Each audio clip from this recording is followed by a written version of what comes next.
بسم اللہ الرحمن الرحیم علیہ صلی وسلم دائماً ابدا علی حبیبک خیر خلق کلہم۔ اللہ تبارک و تعالیٰ کا بے پایاں لطف و کرم اور احسان عظیم ہے کہ جس نے ہمیں آج کی بابرکت محفل میں اکٹھے ہونے کی توفیق عطا فرمائی، سب سے بڑھ کر یہ کہ ہمیں دولت ایمان سے بہرامند فرمایا۔ آج ہم علم کی فضیلت اور اہمیت کے حوالے سے گفتگو کریں گے۔ آقا علیہ الصلوۃ والسلام نے ارشاد فرمایا کہ علم حاصل کرنا ہر مسلمان پر فرض ہے۔ یہ جو علم ہر مسلمان پہ فرض کیا گیا ہے، یہ کون سا علم ہے؟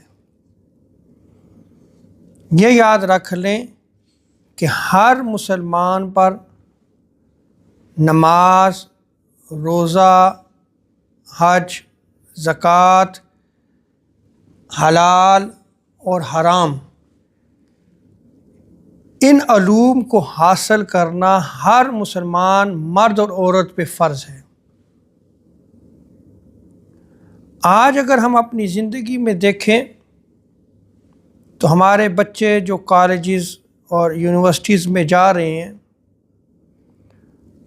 اور ہمارے اسکولز میں بھی، کالجز، یونیورسٹیز میں یہ حدیث بیان کی جاتی ہے کہ علم حاصل کرنا فرض ہے، لیکن آج وہی نوجوان، ہمارے بچے اور بچیاں، کیا ان کے پاس یہ دینی علوم جو ضروری ہیں، جو فرض کیے گئے ہیں ہر مسلمان مرد اور عورت پہ، کیا ان کا علم ان کے پاس موجود ہے؟ ہماری جوانی ساری گزر جاتی ہے، نماز، اس کے فرائض کیا ہیں، اس کے واجبات کیا ہیں، اس کی سنن کیا ہیں، ہمیں خبر نہیں ہوتی۔ روزہ ہے، زکوٰۃ ہے، حج ہے، حلال اور حرام ہے۔ آج ہمارا مسلمان بچہ اور بچی، کیا ان کے پاس یہ علم جو حاصل کرنا فرض کیا گیا ہے، کیا ان کے پاس یہ علوم موجود ہیں؟ اور اگر موجود نہیں ہیں تو آپ یاد رکھ لیں کہ ہم اپنی نوجوان نسل کو کیا دے رہے ہیں۔ یہ اسلام ہی ہے جس نے علم کی طرف رغبت دلائی۔ اور یہاں یہ بھی یاد رکھ لیں کہ جو عصری علوم ہیں ان کا انکار نہیں ہے۔ مسلمان کے لیے لازم ہے کہ وہ ہر میدان میں ترقی کرے، ہر میدان میں آگے بڑھے، لیکن آج ہمارے بچے اور بچیاں اگر ڈاکٹر ہیں تو کیا ان کے پاس یہ ضروری دینی علوم موجود ہیں؟ انجینئر ہیں، سائنسدان ہیں، دنیا کے کسی بھی فیلڈ میں اگر موجود ہیں، کیا ان کے پاس یہ ضروری علوم موجود ہیں؟ اور اگر نہیں موجود تو ہم ناکام ہیں۔ اس لیے کہ آقا علیہ الصلوۃ والسلام نے ارشاد فرمایا، علم اسلام کی زندگی اور بقا ہے۔ اور اس وقت مسلمان اپنی بقا کی جنگ لڑ رہا ہے۔ اگر وہ اسلام کی بقا چاہتا ہے، اسلام کی زندگی چاہتا ہے، تو اس کے لیے لازم ہے کہ وہ علم حاصل کرے۔ اور آگے آقا علیہ الصلوۃ والسلام ارشاد فرماتے ہیں کہ یہ علم دین کا ستون ہے، اور جو شخص علم حاصل کرتا ہے اللہ تبارک و تعالیٰ اس کا اجر مکمل کر دیتا ہے، اور جو شخص علم حاصل کر کے اس پر عمل کرتا ہے، یعنی عالم با عمل بن جاتا ہے، تو اللہ تبارک و تعالیٰ اس کو وہ علوم بھی عطا فرماتا ہے جو اس نے حاصل نہیں کیے ہوتے۔ یعنی اللہ تبارک و تعالیٰ کی طرف سے اس کو وہب عطا ہو جاتا ہے۔ ایک ہوتا ہے کسب، محنت کے ساتھ علم حاصل کرنا، ایک ہوتا ہے وہب، اور وہبی علم اس وقت جو ہے اس بندے کو ملتے ہیں جب وہ بندہ اپنے علم پر عمل کرتا ہے۔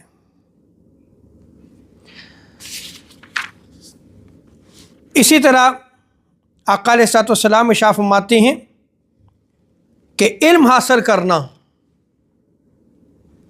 اللہ تبارک و تعالیٰ کے ہاں نماز، روزہ، حج اور جہاد فی سبیل اللہ سے افضل ہے۔ علم کو حاصل کرنا نماز، روزہ، حج اور جہاد فی سبیل اللہ سے افضل قرار دیا گیا ہے۔ اور اگلی روایت بڑی ہی خوبصورت ہے۔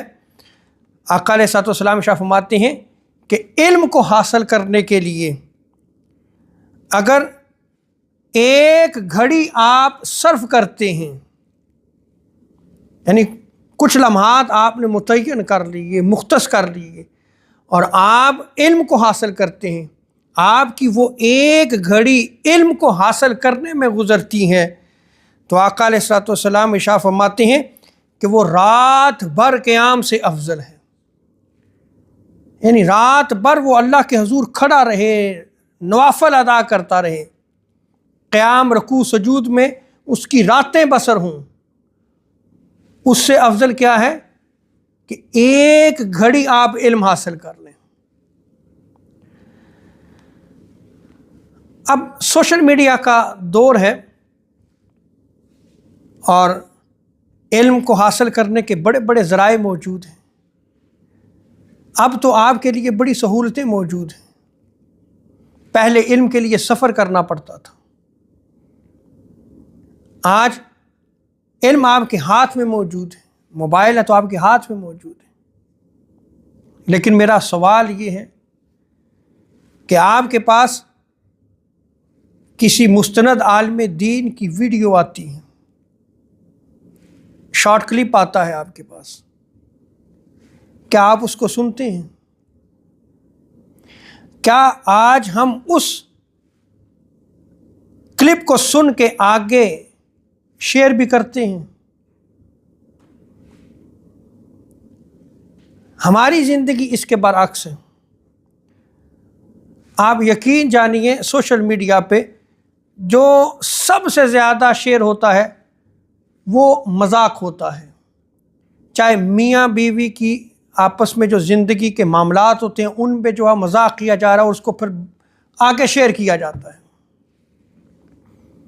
یا اور ایسی بات کہ جس میں جو ہے وہ مذاق ہو، لغو ہو، ان باتوں پہ ہماری توجہ بھی ہوتی ہے، ہم سنتے بھی ہیں اور آگے شیئر بھی کرتے ہیں۔ تو اس کا مطلب ہے کہ شر کی ترویج ہو رہی ہے، شر کو پھیلایا جا رہا ہے، اسلام کی اشاعت نہیں کر رہے آپ، اسلام کی ترویج نہیں کر رہے۔ سو ہمارے لیے لازم ہے کہ ہم علم کو حاصل کریں۔ وہ ایک گھڑی آپ کے پاس کلپ آیا، آپ اس کو آرام سے سنیں، سمجھیں، وہ جو دین کی بات آپ تک پہنچائی جا رہی ہے اس دین کی بات کو آپ لیں، اور اگر آپ اسی دین کی بات کو آگے شیئر کریں گے تو یہ آپ کے لیے صدقہ بن جائے گا، یہ اشاعت دین بن جائے گی۔ اسی طرح آقا علیہ الصلوۃ والسلام ارشاد فرماتے ہیں کہ اگر کوئی شخص علم حاصل کرنے کے لیے ایک دن صرف کرتا ہے، پرانے وقتوں میں ایسے ہوا کرتا تھا، کئی دن جو ہے وہ سفر کر کے جو ہے وہ ایک حدیث لینے کے لیے جایا کرتے تھے، اور یہاں حضور نے اسی حصول علم کی فضیلت کے حوالے سے ارشاد فرمایا کہ ایک دن صرف کرتا ہے تو وہ مہینوں کے روزوں سے افضل ہے۔ کیا کر رہا ہے؟ وہ اپنا دن صرف کس پہ کر رہا ہے؟ علم کو حاصل کرنے کے لیے کر رہا ہے۔ اللہ تبارک و تعالیٰ سے دعا ہے کہ وہ ہمیں علم کو حاصل کرنے کی توفیق عطا فرمائے اور علم صحیحہ کو سننے سمجھنے کی توفیق عطا فرمائے۔ وما علینا الا البلاغ المبین۔